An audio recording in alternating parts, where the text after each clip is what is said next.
Miles, I want to talk through the idea of the power of what you're talking about and why it isn't a normal practice in today's day and age. Why aren't people, more young people, reverting to the things that you're talking about? I mean, this is something that is, I did a quick Google search, it's been around for thousands of years, right? And if it's been around that long, it probably works. Wait, I want to say something on that point, though, before Miles goes into it, just so we can get a little banter going back between the boys here. There are so many amazing things that have been around for thousands of years that our modern-day mainstream society takes just longer to come around to it.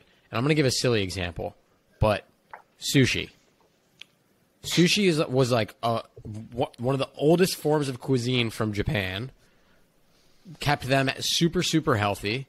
And the thought of bringing raw fish to the United States was like extremely taboo 50 years ago. They did not eat sushi in the U.S., especially at the level now. True. Now look at all the different sushi restaurants, how common it is. So, while Parker, I totally appreciate your point, and I agree, Miles, we'll get into it, of like, why is there a benefit and why does mainstream not do this more?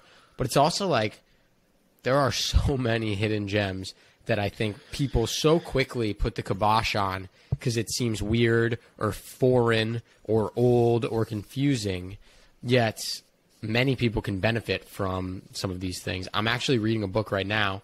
I'm sure, Miles, you've read this, or maybe not, but it's called 10% Happier by Dan Harris. Super interesting book. And right now we're on the topic of just some of the basic principles around Buddhism, which I admit, because I did not take John Camarella's class because I went to Stevenson and not Prospect, I did not get as much info on Buddhism as I would have liked. But there are so many old, ancient practices from Buddhism about how the mentality of the human mind is like just eats itself up and goes into crazy rabbit holes. I was like, why don't people think about this stuff more? It's like, oh, headspace and meditation now are becoming cool and common. Same with yoga, right? Like, I don't know if you guys watched any of those crazy cult Netflix documentaries from like the past 50 years about some of those yoga retreat schools. The like, that blew up in the 60s. Yes, and exactly. Bikram. Like those blew up in the U.S. in that whole, flower child hippie era, right? Like that's been going around for thousands of years too. It's like all these things take just like a longer cycle, it seems, to become hip in the U.S. I don't know. What do you think, Miles? So you gave the example there, Sam, of yoga, and Parker. Yoga has been around for thousands of years, and yoga took a very long time to be adopted. And then as soon as yoga became widely adopted, it's everywhere. The health benefits are widely documented. The people are realizing it's good for the physical body. Probably not as many people are realizing that yoga started for a mind-body connection. Maybe just now they're thinking it's all body. But yoga is all about being the ultimate person, mentally, physically, etc. And as soon as yoga came, it probably built up slowly, and now has a massive, massive following. So I do think it takes quite a lot of time for these nuggets to be brought worldwide and to like really catch on. But in my opinion, why is this not more popular, and why is it me and a bunch of people in their 60s?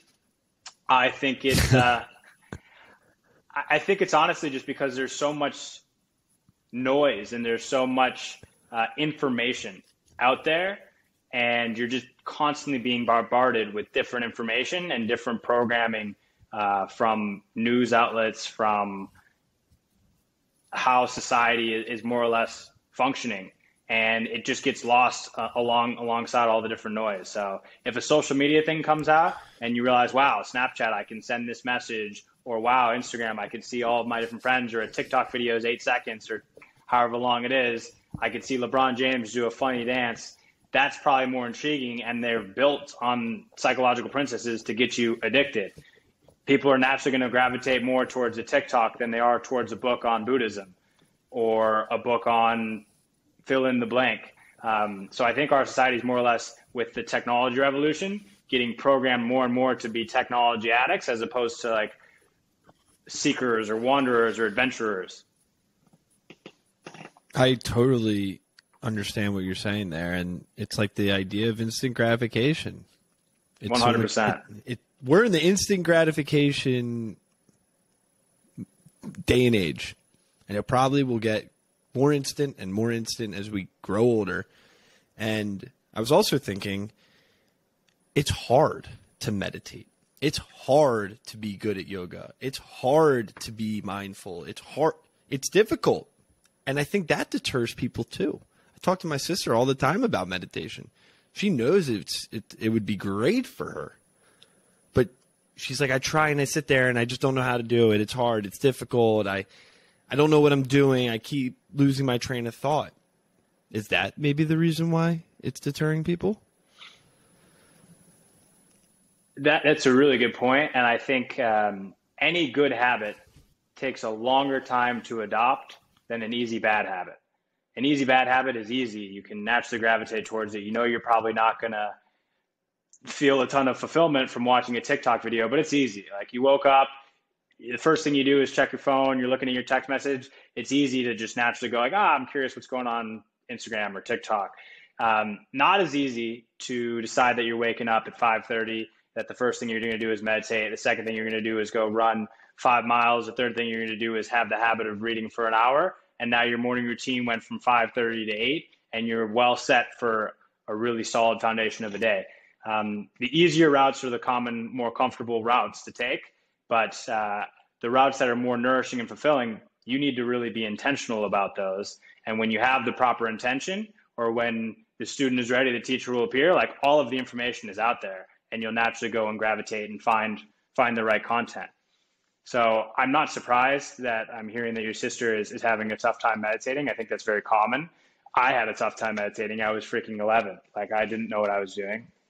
And I would just sit there and I'd have thoughts. I'd be like, oh, I wonder what's happening to the girl in my math class. Or, oh, I wonder if the Bulls are playing. Or actually, I started to like South Park. Is that a funny thing? And I have all these random thoughts. And that's not the point of meditation. The point of meditation isn't to get good at meditating. The point of meditation is to get good at life. So even if you have thoughts about South Park, or you have thoughts about the girl in math class, or what you're doing after school, or which cookies you really wanted for dinner or after dinner for dessert snack, none of that really matters. What matters is how you see yourself. And if you give yourself time every day to better yourself, or just give yourself time to rest, you'll become more and more self-aware. And the more self-aware you are, the more you know that, oh, I probably shouldn't eat 5 cookies, or, oh, it's probably better to read a book than it is to watch Netflix for 4 hours continuously. And people know what's good for them. They just don't inherently have the accountability, or they don't have the discipline to just put into place the habits or structure that they need to bring out the best in themselves.